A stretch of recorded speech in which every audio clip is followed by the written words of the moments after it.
guys, natapos na sa makeup sa pagkatapos. So, ililinisin natin yung makeup ko. Magmamask yata ako. Saan yung makeup? Wait lang. So, ito guys. Ayun. Ay, ito pala yung ano guys. Yun, mask. So, matanggal yung makeup ko.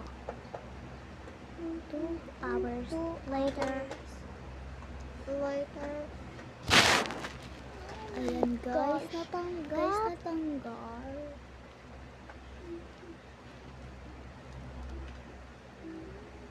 Hindi nyo isip na gabi pa lang. Actually, it's still 2:28. Hindi pa gabi. So, sinasabi nyo na gabi na. Ito guys, tignan nyo.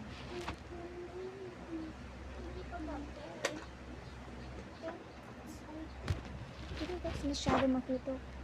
This is very bright. So, ito guys, I'm done. Ano ba mas maganda? Without makeup? Yung sa akin. Without makeup or makeup? So, coming back. Bye!